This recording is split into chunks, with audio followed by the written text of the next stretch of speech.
there and welcome to Lorena's Labyrinth. Today we're going to be talking about Archangel Michael, and I'm going to share information with you about what I believe that I know or believe to be true. Now, this may resonate with you or it might not. It might resonate with you partly, or it might not resonate at all. And when I say resonate, I mean feel true or right, okay? Now, if it doesn't feel right or only feels partly right, that's okay. We're all individuals, and what feels right for one person doesn't always feel right for the next. So while I'm always interested in people's comments, if something doesn't feel right to you, that doesn't make it wrong. It means it's not quite right for you now. It might not be right for you at any time, but that's okay. So as with everything, take on board what feels right to you and let go of that which doesn't.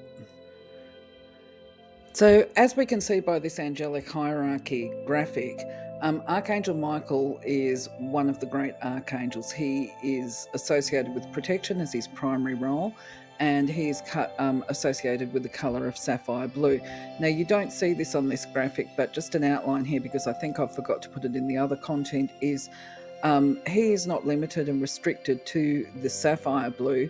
He's also associated with the colours of electric blue, which is the colour of his sword, and the colour of cyan, which is the colour of the throat chakra.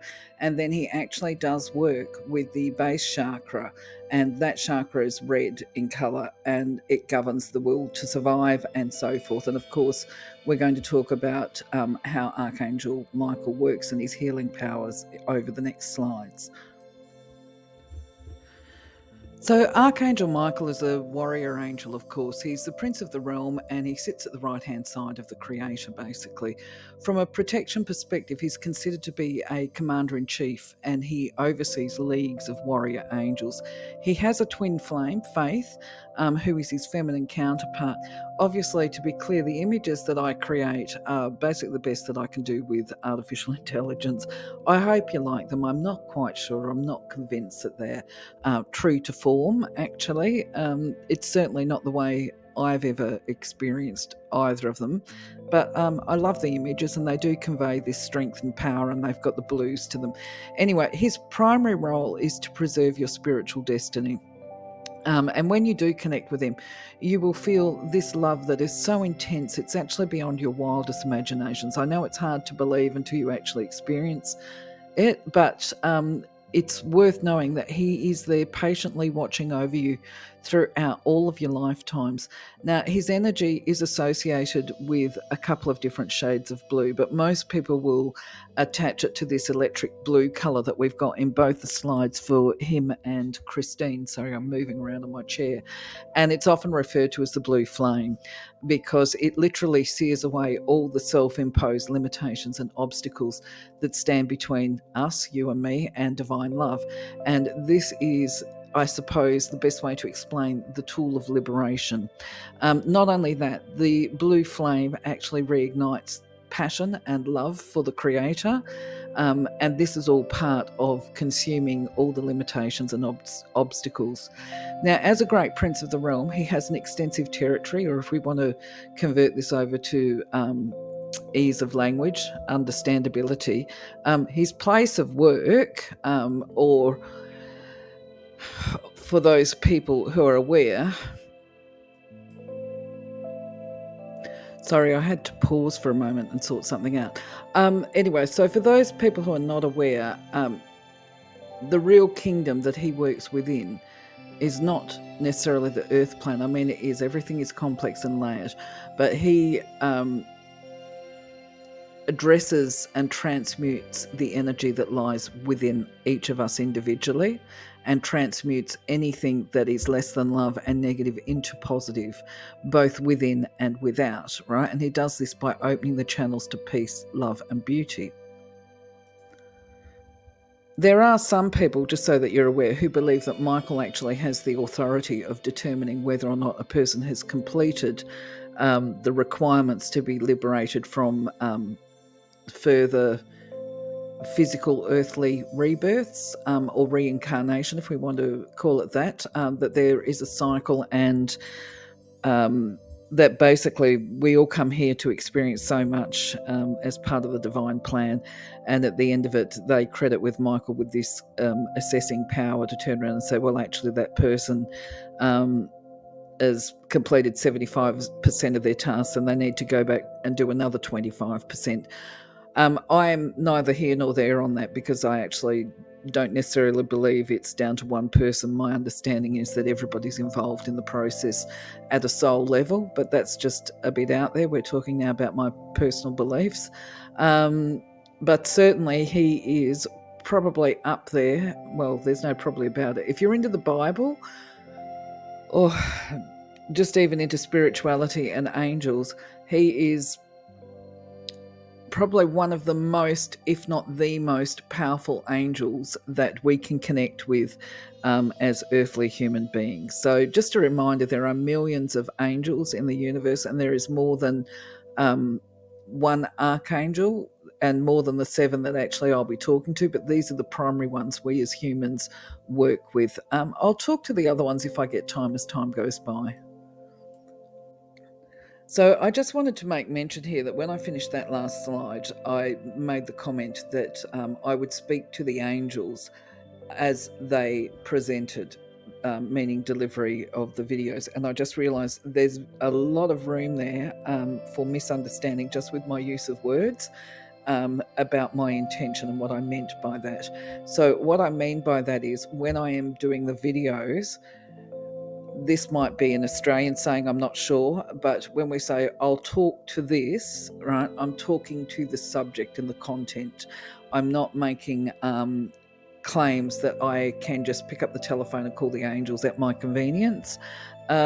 Nothing like that. That's not what I intend to say. What I meant was, as I talk to each particular archangel video, I will give you the information that I have at the time. And yes, of course, I'm going to at least try, if not connect with the angels about the content. But as I have said before, when we convey our information, we're giving information based on our experiences and understanding, whatever person is making the video. Okay, this is why people such as me will encourage you to make your own connections and find your own particular truths. Now, Archangel Michael is definitely the man with the wings for this particular job. He will help you to find your truth. Okay, so let's talk about his powers as I understand them. He is endowed with the powers of protection across the physical, mental, spiritual, and astral planes. He is also endowed with the ability to remove negativity at a cellular level. He brings peace where there is unrest and conflict, and he empowers people by helping them to build their own personal power. Now, if you're the kind of person that has found yourself in a life and death situation where you have miraculously survived, then he and his League of Angels will have intervened at that particular point in time. And these types of instances are designed to occur to waken you up. Wake up. You've got a divine purpose and it's time to connect with it. Okay, so there are some people, I think I mentioned this before, that said that he's responsible for determining whether or not a person has to come back to Earth to live another life. As I say, look, the reason why I say some people, that's because that's outside of my understanding. That's just something that I've heard. It might be true, it might not be true, I don't know. But I'm not going to sweat the small stuff. If it is, it is. If it isn't, it isn't. At the end of the day, it all goes down. You know what I mean? We all pass away at some point in time, and there'll be a decision made in the future. Do we have to wait until we get there to actually decide that we want to be a nice person and to raise our vibration and to live with love, regard, and compassion for our other human beings? I don't think we need to wait until our, body has fallen off like a snake shedding skin. Anyway, moving on to the next slide. So the first thing I want to clarify is that when we're calling upon the angels, when I say invoke an angel, I would like it to be known that it goes without saying that when I invoke, I call without question first upon the Creator and then upon the angels. So it's Creator first and then the angels. And can you please accept that going forward? I will keep revisiting it going forward. But when we invoke and call upon Archangel Michael, he has the capacity, his wisdom is to gift to us, to restore the willpower, the drive, motivation, and combine this with vitality so that we can follow our path. And if necessary, if we have felt weak or we've lost the will and the strength, he'll give us the strength and endurance to see our tasks through to fruition, and also to help us to focus our mind where we've got tasks to do and we get distracted. He will help us to regain focus. Now, he's got such a multitude of tasks, and we're going to see this today through this video, that he takes a different approach with each of them and uses different energy. Where there are barriers and self-imposed limitations, such as undesirable personality traits, control issues where people seek to control others, where they're perhaps lacking in compassion, and we will, as I said, look at this in one of the future slides. He's going to teach us to face these undesirable traits, and we face them by being honest with ourselves. That's the first thing, because if you think of that saying, truth is what sets us free, this is most definitely the case. When we can be brutally honest with ourselves, and know our limitations, know our strengths, know our weaknesses, know our vulnerabilities, and then we can work to develop and become better than what we already are. But at the same time, we build those healthier relationships, because when you know your limitations, you can be honest with other people about what they are, and it helps to build healthier relationships. And from my perspective, it helps to build integrity, or demonstrate integrity. Anyway, one of the key points of wisdom that Michael will share with us is to do with this raising awareness and understanding. And this includes towards emotions, okay? Emotions are messengers, and these include the undesirable emotions such as anger. Now, I'm one of these that I find it a little challenging, to be honest, that there's been this whole shift for the last 10 or 15 years that, people can't be angry, or, everyone's so sensitive towards anger. And what happens is people then repress anger, and then it becomes explosive. I mean, if an emotion is repressed, then it's not being released in healthy ways. That's the first thing that's a problem when it comes to emotions. The second thing is that anger is passion. And if we don't have any passion, then we're lacking drive, we lack motivation. And anger is an extremely positive force for creating change. And just think about it yourself within your own life. When has the most change happened? Certainly with positive changes. And you will recognize that you might have been in a dark situation for quite a while, and then at some point you get that passion. The passion raises up and you go, you know what, that's it. I am done. I am making changes. I am X, X, X, X, X. And once you're passionate about something, you can make so many changes in a very quick space of time. So anger actually should be embraced. Anger, I just want to put this into perspective here, okay? Because there'll be people going, what, anger's a positive emotion? Yes, it can be. It's the same as, money is not evil. It's not the actual things that are the problem. It is the way that people use them, and how much emphasis they put on them. So if a person feels anger and rage and they turn this on other people, that's violence. That's not anger anymore. The moment they turn that anger onto other people and it becomes physical, you're not looking at anger anymore, you're looking at violence. So violence is a problem. Anger's a good thing, okay? Because it's the passion. So the first bit of wisdom that we can learn from Michael in regard to passion is that it is through anger that we're able to open the heart up to be able to transmute into loving solutions.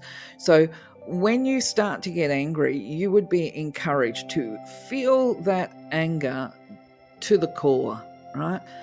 Feel hot, get enraged, okay? Because this is going to be your motivating factor. But then once you feel that anger, you don't go anywhere. You create a private space for this, okay?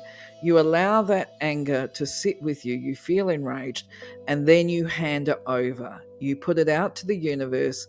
You allow them, you ask them to help you to find positive solutions, because this is representing a conflict. And sometimes this anger might be at yourself. right? It's not necessarily at everybody else either. Sometimes we get very angry at the things that we've done or the decisions that we've made. But the point being, what I'm going to try and draw a picture is here is when we feel anger, because it is a passion, because it is an energy, it creates its own vibration, right? So if you think about the eddying whirlpool of energy, if we don't have passion, we live with apathy, and that means everything stays the same. So the key is to grab that anger, allow it to convert through to rage, and then use that energy, that vortex, that whirlpool of vibration, and change that into love and a desire for positive and loving solutions to this problem. This is the theory anyway.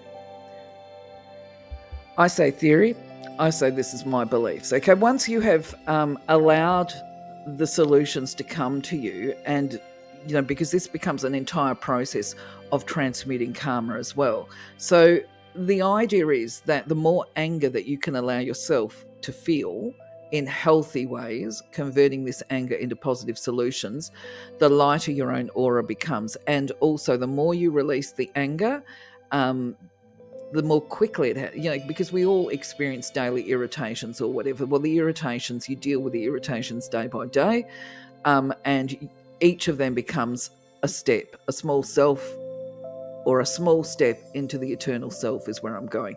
So I hope I've clarified that properly. So if you have concern for your physical safety, either personally or within the home, you can also invoke Archangel Michael and his League of Angels for protection. Now, there's many ways that he's going to fulfill that request. And just so you know, when we call, they do respond immediately and instantly. I can do some yarning about this at some point in time, but a way that we can put protection on the house could be to put a blue dome on it. Now, if you're living in a room in a house, you could potentially dome your room. Or if you've got a bigger property, you might want to dome the house all the way up to the verge. It's what you need to feel safe. Sorry, I had to cough. Okay. The key with building your dome of protection is to remember that other people have personal comfort levels as well, and that when you're putting a dome on your property, that you don't want to impose on other people's individual space, such as your neighbours. Now, if you do decide to dome your home, you're going to need to make sure that you create a bit of a filter for it that allows any negative or dross energy to be removed. How would I describe that? That could be something I answer questions to in the yarning. Okay, so yes, you will also need to make sure that you purify your environment on a regular basis, at least once a week. Now, in my experience, once you've asked for it to be domed, it happens. And I'm just going to jump in with this story. It is a bit of a yarn. When I first heard of this activity, I thought, I'll give it a whirl. I'll give anything a whirl, just to see what happens. I'll test it and try it. And fortunately, I had those friends around me that were quite psychic and open clairvoyantly. So I put the dome on my house basically in the evening before I went to bed. And the next morning about 9:30 a.m, one of my mates rocked up at the door for a coffee, and she's walked in, she's gone, Jesus, who are those guys out the front? And explained to me what they looked like. And I laughed, right? So it turns out I actually did have guardians put on the house, and I wasn't aware that was what I was doing. So the universe responds, where I'm going with this, in ways better than we could ever have imagined, right? So anyway, that was in the morning. Then probably a couple of hours later, another person turned up that actually didn't know the first one. And as she's walked through the door, she was actually quite offended. She was like, I feel like I've been scrutinised, she said, and they've looked at... Anyway, she explained to me her experience, and I thought, oh my God, actually, yeah, I have made my dome a bit too solid and intimidating, actually, for the people that are around me. So I revisited how I did the doming. So these are things that you can take a look at yourself. Now, another way that I used protection for physical was because I lived in remote areas. I had to, on a regular enough basis, do some long distance driving, including about 700 plus kilometres with 3 screaming children in the back of the car, or 3 bored ones because it is a remote area. And also because there's always a risk of falling asleep at the wheel. What I used to do was put a blue bubble of protection on the car. However, I can give you another personal story of where I wasn't doing long distance at the time. As I said, I had my psychic and clairvoyant friends, and one came to me and she said, "My guides keep showing me a vision of you in a car accident." She said, "It's really bad." She said, "And I think people die." And it was what we would call a fear-based message. And I said to her, my understanding is that divine doesn't give a fear-based message. If they tell us something like that, there's something that we can do to prevent it. And she got confirmation from her guides, yes, there was something that we could do. And oh my goodness me, I can tell you, look, we spent probably an hour and a half sitting around going, okay, what is it? Do I need to get the tyres fixed? Do I need to get the car serviced? What is it? You know, we trust our guides enough to know they're not going to give us this kind of information for no good reason. Anyway, long story short, in the end, we just went, you know what? I can't think of anything to do to prevent this accident. But what she described was the actual impact. And we call this a T-bone in Australia, where one car pummels into the side of the other one.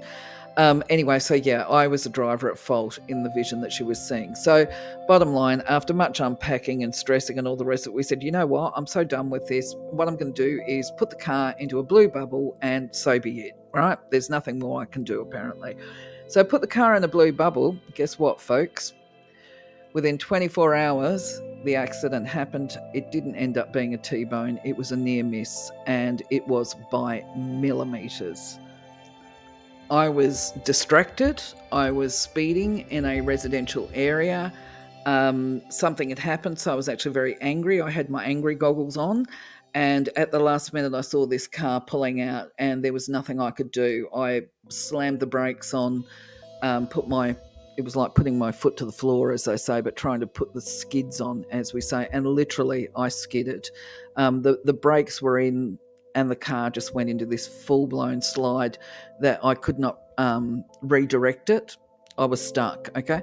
But the beauty of this is that, as I say, it was a near miss. We both sat there, both of us drivers, just breathing, because it was a matter of millimeters that I missed this car. We were both lucky to walk away with our lives. So that was a real case of thank you, God, thank you, angels, you know?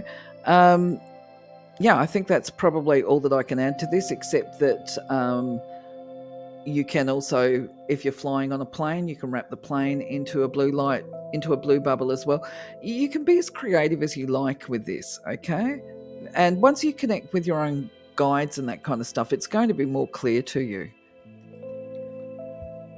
So psychic protection is something that we all can use, but it's definitely a strategy for energy workers, and many psychic workers will do a psychic protection exercise before and after delivering a service. Now, basically, once again, AI makes it very difficult for me to try and give you a graphic of what you're doing when you're doing a boundary protection activity using energy. You're not actually filling your aura with the sapphire blue. Okay, that's a cleansing and purification. But when you're about to do a service, you might, I hope this image actually conveys a little bit, you kind of put a seal around your aura. There's definitely a boundary there of protecting your aura from taking on board the energies of the other person. And I put the white color into the middle to indicate that when you're actually working with energy, yes, you're working at a very high level, and that's the divine healing energy. So basically, when I'm working with clients, I try and put a buffer zone there that I only channel divine energy, and that my personal stuff stays in my aura, and that this buffer zone actually protects me from taking on board their energy. So I have put in my notes here that I do, after the end of each, I don't like to use the word treatment, consult, whatever, sesh with a person, I will actually flush out my aura with the sapphire blue as clearing and cleansing of any psychic energies. And that's because that even though I've got the boundaries there, I'm aware that there might be what we call a little bit of energetic blowback. I might find myself experiencing feelings or emotions or whatever later on that's related to that person after I've done the session. So I like to have my boundary there but not like a brick wall. I like it to have a certain amount of flexibility within it, because for me, this helps with being able to negotiate. And if there's a certain amount of flexibility, it's not too flexible. So it's much easier for me to clear and purify my aura after I've done a connection with a person. Hope that makes sense.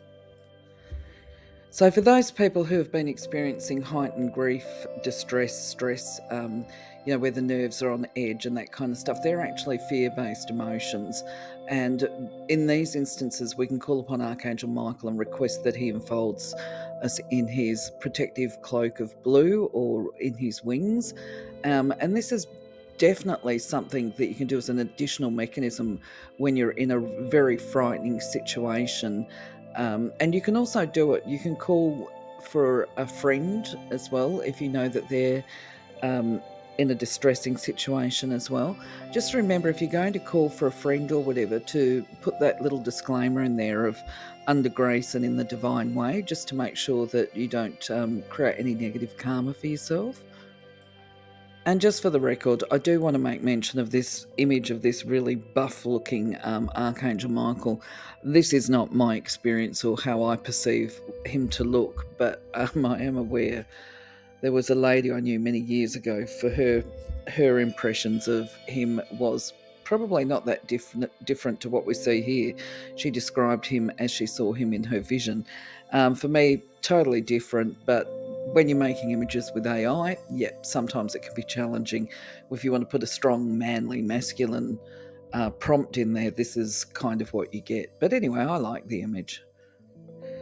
Now, Archangel Michael is also associated with the base chakra because, of course, this is the center of will, survival, and all of this. So you can draw upon his energy to rebalance your red chakra, to strengthen it, infuse it with willpower, survival, base support, all of that stuff from a physical perspective and health issues, or I shouldn't say from, to include health issues that are associated with the base chakra. I'm not going to go through all the details here on this slide. You can actually go through them yourself. But basically, on this slide, we see what happens when there is a healthy base chakra, which is its function is to help you feel safe and feel secure, and to build on that desire of survival. Like people that are feeling hopeless and despairing with unable to find their purpose and that kind of stuff. Their base chakra will be out of whack. So you can look at this one yourself in your own time. Just a tip here, when I work with the red chakra or do red chakra healing, I never work on it as standalone. And there are some times where I think it would be contraindicative to work with it alone.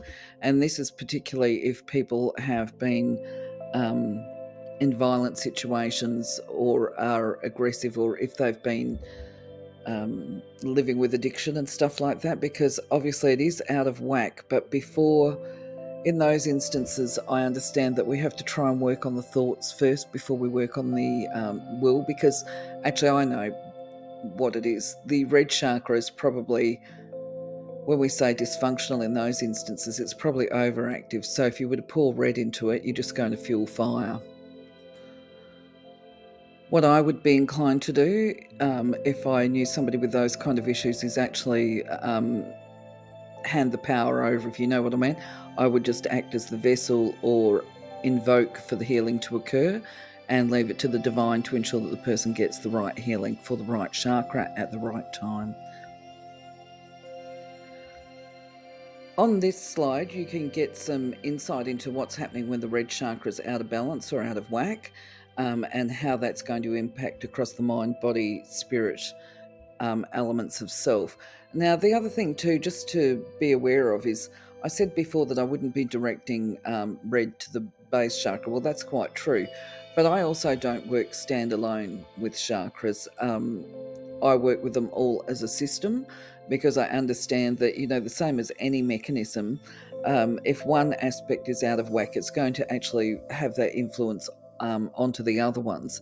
So as far as the chakra system is concerned, the red chakra is the one that is at the base of the spine, top of your legs, base of your spine, basically in your groin area.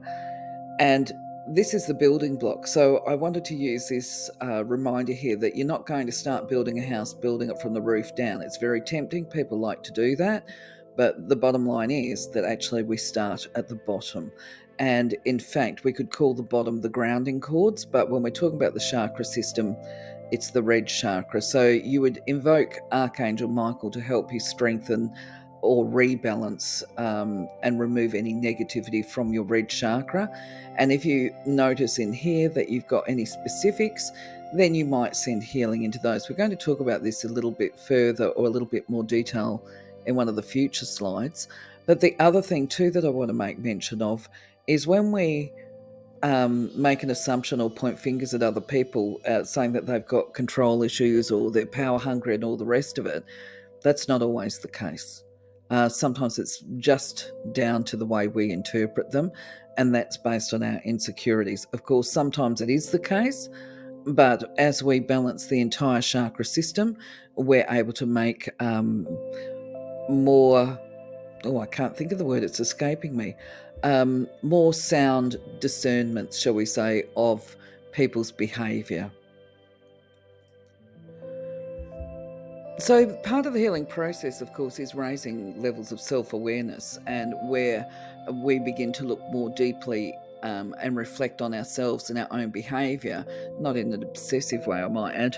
But on this slide, what you've got is a number of different questions that you could draw upon to reflect on whether or not they're applicable to you. If you've got a trusted friend whose opinion you really value, you could ask them. But once again, when it comes to these kind of things, what other people think and say actually is really not the issue. It's what do you know and believe.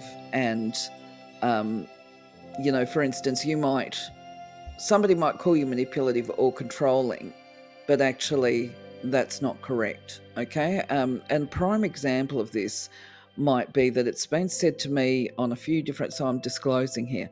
On a few occasions, I've actually been accused of being controlling with the, what do you call it? The inference being that I seek to control other people. And I think you just don't know me. This, of course, is within the psychiatric setup. And it's like, you just don't know me, because if you knew me, you would know that at no time ever do I attempt to control anybody, because I actually believe it's a spiritual taboo, okay, to attempt to impose your will on other people. However, what I do try to control is myself, my own reactions, my behaviours, and the environment in which I find myself. So that is also about healthy boundaries. So there are certain things I won't tolerate and I don't accept. I accept that people are going to be upset, but I don't accept it's okay to yell and swear at me, right? Just because they're upset. So I will put the line down with that. And those people that are resistant to having boundaries put on their behaviour, they can offer basically project back at you with these kind of allegations. So this is why I make the point now that, part of self-awareness is also recognizing what's yours and what's not. But this is a really good place to start to ask yourself some serious questions. Do I attempt to control other people, or am I controlling, and am I controlling within a context? Okay. Do I get aggressive if people don't meet my needs or demands? Do I struggle with procrastination? Do I feel vital and alert? Do I bounce out of bed each day with great joy and plans to achieve my goals? Or do I flounder around on the bed going, oh, it's another day? Things like that. This is the idea of this list here. Anyway, I'll leave you to look at that in your own time. So on this slide, there's sort of generalist type healing suggestions, and I've put invocation up there because we're going to be talking about invocation shortly. And these are things that you might call to have Archangel Michael work with you on. And these are not covered in the other slides particularly, because these are the powers and the blessings that you can get. Now, just because they're up here, if you think about this, right, you might be a strong person, you might be actually quite independent, but you might recognize within yourself that sometimes you feel quite depleted. So you could ask to have those characteristics enhanced or whatever. I particularly like the one about protecting yourself and others against harmful thoughts and actions. That's a good one. Fear was a really big one for me when I started doing my journey. Having come from a fearful background, or a full of fear background, that took a lot of effort for me to release fear. And when I say me, it took us all a bit. And I'm going to go on to the next slide because I'll tell you what I did. I'd heard about the angelic temples. So I'll talk about the angelic temples first. First of all, Archangel Michael is the holder of the ray of willpower, and he also has the blue sword that you always see him represented with, which cuts the cords and that kind of thing. Now, my understanding, I got told years ago that there was temples or healing chambers in the ethers that you could go and visit for each archangel. And for Archangel Michael, just so that you know, his high energy day is a Tuesday. Now, I don't recall really all the detail of it, but I remember thinking to myself, because when the information I saw said, oh, he's got an etheric temple above such a place on the globe and all the rest of it, my thoughts are, look, how do you know that, right? Because I'm still a skeptic underneath it all. How do you know? So for me, when I do invocations, I don't actually make reference to place or name it. I just put in the invocation request that I go to it. I did initially, because it's supposed to be high energy on a Tuesday, I did try on a Tuesday, but it crossed my mind that actually, if we're talking about Northern and Southern Hemisphere, we have Tuesday over 2 days, so I don't think you can go wrong, is my thoughts. Just remember, when it comes to limitation, this is what my belief is. When we apply a limitation like, oh, you can only go on Tuesday or whatever, that's a human limitation, right? Limitations are products of humanity. So for me, if you believe it, this is the case. Anyway, what was happening with me was I had heard about these temples and I was trying to go to them. And I had also been working on my intuition enough at the time to be able to recognize that it wasn't happening, that whatever I was putting out there, that something was happening, but I wasn't actually getting into the healing chambers. And anyway, one of my friend who was a spiritual medium, I'd met her at the time, and she didn't know, because I kept a lot of stuff to myself.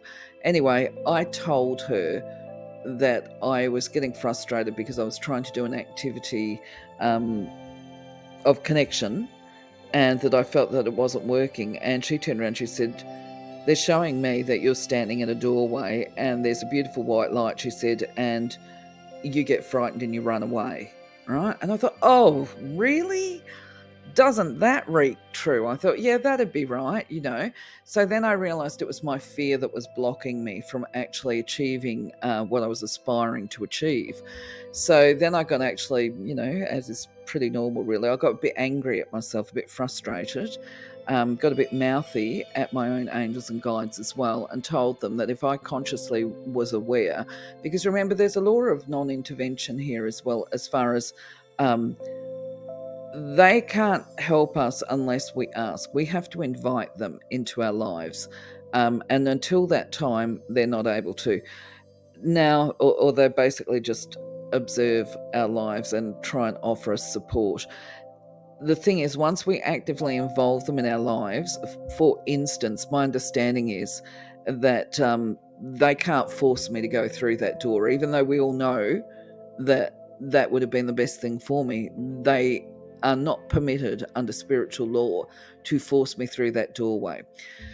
So where I'm going with that is I got a bit cross, I got a bit frustrated at the world and at life and spiritual life. And I told them if my mind consciously knew that it was for the best for me to get through those doors, then I permitted them. I gave them my full permission to drag me by the etheric hair, if need be, so that I could receive whatever healing I needed to release fear at a cellular level, I think might have been the words that I put to it. So anyway, I'm not saying that it takes one visit to get rid of fear. I still have lived with fear at different times, but certainly there was a real difference after that. Okay, I'm going to leave that one with you to think about, because I'm not prepared to share any more about my personal story there. Just that this is what I ended up doing to overcome fear. And I believe this is what opened me up to so many amazing and magical experiences. Now, when we're working with angels or trying to connect with them, you don't need to have crystals. I'm just putting this out there very clearly. Don't feel like, oh my God, I haven't got any angels. So I haven't got any angels. I haven't got any crystals, so I won't have any angels. It's not like that at all. You can connect with them whether or not you've got crystals. However, crystals are said to enhance the connection process. They carry their own metaphysical and healing properties anyway, and some of them are specifically focused to helping you connect with a specific angel energy or archangel. So within the context of Archangel Michael, I've actually put some of my absolute favorite crystals here. There's a lot more, by the way. I really love crystals, and in fact, when I look at this slide, I just about salivate because I've got, I know that sounds really bad. It's true. I love crystals and I love this blue color. I love labradorite. This is the one on the left, which enhances telepathy and communication. What I don't have on here, by the way, is celestite because I actually couldn't find a good image of it. I don't think I've got celestite up here anyway. But celestite, oh my goodness me, that is one of my favorite, all-time favorite crystals, especially when it's in a geode form. But anyway, looking at these, we've got sodalite. I've put up a picture of lapis and South American lapis. Some people say lazuli, some say lazuli. But what I wanted to make the point of is that while these are very popular and considered to be crystals of protection, please be aware if you're going to buy the Afghanistan stuff, it's probably been sourced. Well, there's no doubt about it. It has been sourced illegally. I don't think they're mining it anymore, and I don't think they're selling it. So that means that when it's been sourced, somebody's broken the law, and there is enormous penalties for them that could end up with loss of life if they get caught bringing lapis out of Afghanistan. So while that lapis is the most beautiful, as far as I'm concerned, most beautiful lapis in the world, you can get lapis. It's not quite the same from South America. I don't know how to describe it. You'd have to have a look at it. Blue sapphires, they're just gorgeous as well. Tanzanite's another one. Kyanite tends to be very peaceful. It's a lot like selenite as far as holding it. It just immediately gives you peace. The blue topaz, you would use that for peace as well. These other ones, sodalite is actually one that's very good for healing the symptoms of grief. And when I used to run a crystal stall, a lot of the people that were dealing with mother guilt, there would be, I'm not sure that that's a good description, but that's what we called it. A lot of women with, say, teenage children that were at that finger pointing stage of blaming mum, my life's so miserable and it's all your fault. They would gravitate towards sodalite, so that you know. And azurite is just another gorgeous crystal as well, and that can be used for protection, peace, enhancement of vision, all those kind of things. So just a tip, if I am doing a meditation on angels or I'm doing an invocation for healing, and I'm lying down, because sometimes I will do that, there's every chance I'm going to fall asleep. And in fact, I don't mind doing it. So what I generally do, because I want to be aware of what's transpired while I'm asleep, because obviously we put it out that the angels will definitely respond. So I just request that they wake me with conscious recollection of anything that's transpired during the sleep state. But please be aware that they will, as I say, in my experience, they always do. But if you're not careful with your phrasing, you might find yourself being woken up at 3 a.m. In the morning or some other inconvenient time, simply because you weren't clear about what it was that you wanted. So you could just rephrase your request to have unbroken sleep or upon waking in the morning. So that's just a connection tip for you. This video is getting very long, and it's actually because Archangel Michael has got so many powers and tasks. I believe that you actually have to take that extra time to do justice to his role and function. Anyway, when we do an invocation, just to give you some thumbs up here, I do it standing up. You do it verbally, you do it aloud. You don't use an insipid voice. You state it factually. with the conviction that as you ask, it will definitely come to pass.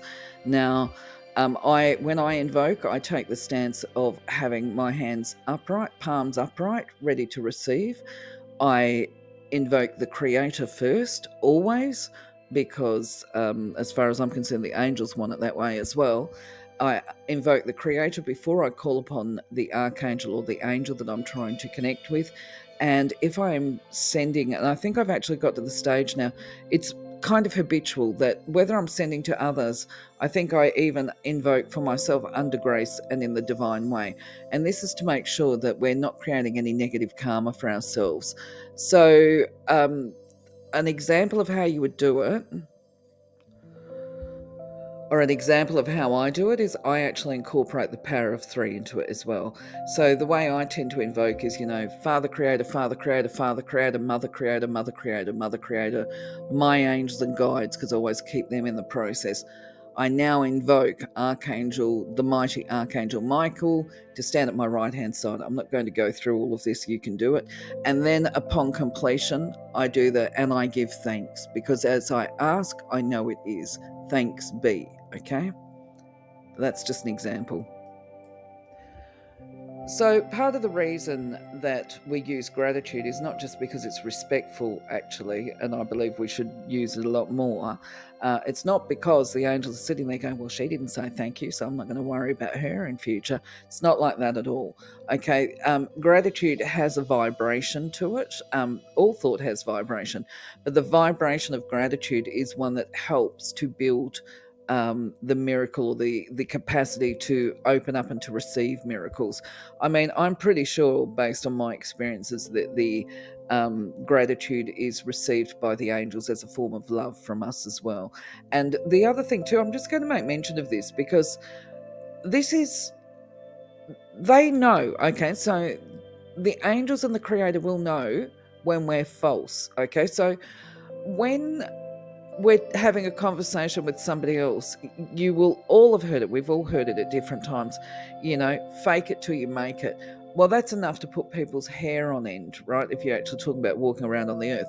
But when you are working with spirit and you are consciously trying to develop yourself, such as doing the invocations and the gratitude and all the rest of it, I believe and I would encourage you to fake it until you make it, right? Because while they are aware, there is that spin-off point. They are aware that you are trying to grow yourself, okay? So it's about, there's still a level of sincerity is where I'm going with this, that if you're not comfortable with it, but you do it anyway, you're trying, and that is encouraging. I just want to check something. I think I should rephrase that. I wanted to check because as I'm talking, I sort of felt that I wasn't conveying something correctly when I'm saying fake it till you make it.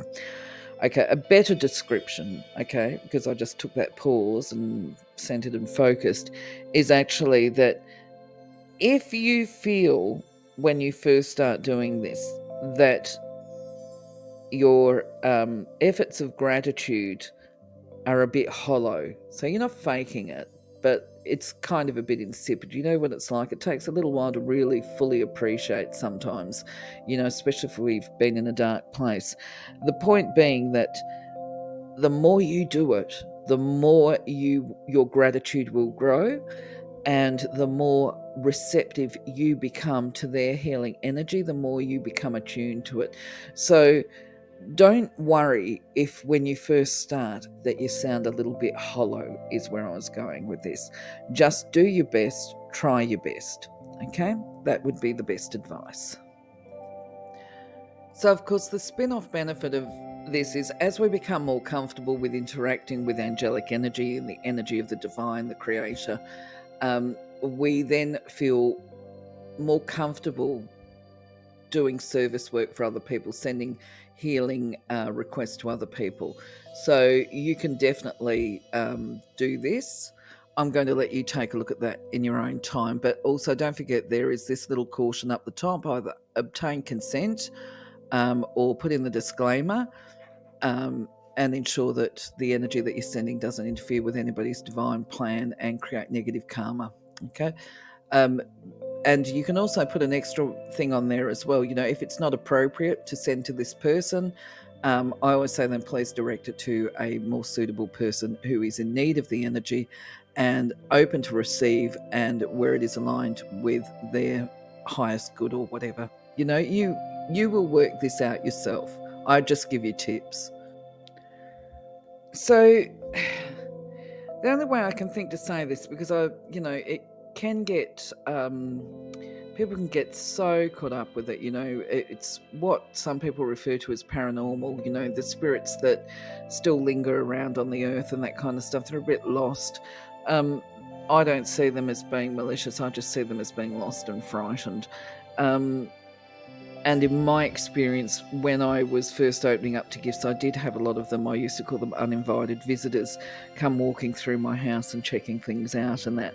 And I found it to be a bit intrusive. So I decided that, I understood that they needed help and care and love, but I just wanted to keep it separate from my house. So what I did, and this might be a suggestion for you as well, is I visualized a gazebo on my front curb. And I decided that I would put in place a kind of angelic traffic warden to redirect them to the appropriate places, bit of a resting spot for them or whatever. But that basically my house became free of anything like this. Now, where I'm going with this is, it's really good when you've got a circle of friends around you that actually have well-developed psychic gifts, because often I would do things such as this and not know if it worked. You know what I mean? And just think, well, I wonder if that's worked. And then the friends would come by and go, like, what is that on your front verge? Okay. And of course, there's a couple of other options here for what you can do using the angels or Archangel Michael's angels.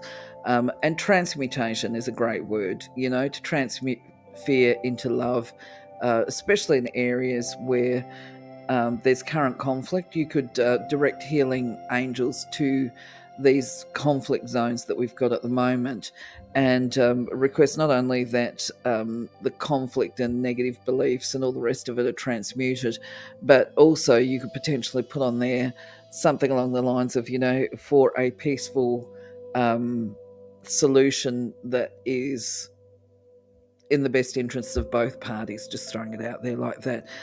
For the greater good of the brother and sisterhood of man would be another one, that perhaps the warring parties learn to live peacefully, compassionately, with respect, care and regard for their brothers and sisters on the other side of the fence. Just stuff like that. It's all, it can be as wild as you want it to be. And then wait until your friends tell you what they see. That's where the fun part starts. So we can actually do service work with the coloured rays as well. And the way we would do this is actually by anchoring it. So we kind of act as a bit of a conduit, if you like. So you would visualise yourself wearing white clothes, standing with your feet flat on the earth, cords running down from the soles of your feet to the core of the earth, and of course the silver thread running from the top of your scalp up into the heavens. I'll talk about this diagram when I give you the video on connecting with your angels. But anyway, for now, because I'm trying to rush through it, then you would visualize yourself standing in a pillar of light. Now, this top blue, that is what I call the nurturing, maternal type love. Very peaceful, very calming, very soothing. When we talk about the one in the middle, that's about peaceful verbal communication, verbal expression. And when we talk about the blue at the bottom, which is much brighter, of course, we're talking about psychic and physical protection. Anyway, you would just visualize yourself in one of those colors or all of those colors, put them all together and swirl them around. As I say, when you're being visual, you're actually being creative and you're creating whatever it is that feels comfortable and good to you. So you might want to work with each color individually, or you might want to work with the whole lot together. So my friends, that's it for me today. That's about all I can share with you. This video is nearly an hour long already. I hope that you've enjoyed the content. I hope that I've been able to give you something useful for you to draw upon. If you like what you see, feel free to share the video with your friends. Obviously, nothing will create any harm here. And who knows, if they don't believe in it, it doesn't matter anyway. As I say, keep an open mind. You never know what's going to happen. What else can I add before I close out for the day? I think I would just encourage you to adopt an open mind yourself. If you're not familiar with angels, just adopt an open mind and allow yourself to be open to receive. And you can do this by saying, I am open to the giving and receiving of divine love, I am, or I choose to be open to receiving my divine guidance and increasing my light levels to the maximum I can carry. Thanks be. Okay, so this is just about opening up and becoming ready to receive. Under grace in the divine way. And for now, I think I'm going to close on that note. Wish you a very blessed week. I'm going to be loading more videos on the angels. I think I'm going to be staggering it out. I'm just following my guidance.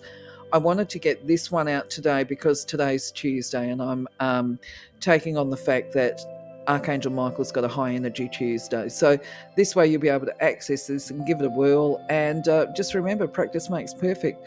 I shall see you on the next video. Take care, my friends. Bye-bye for now.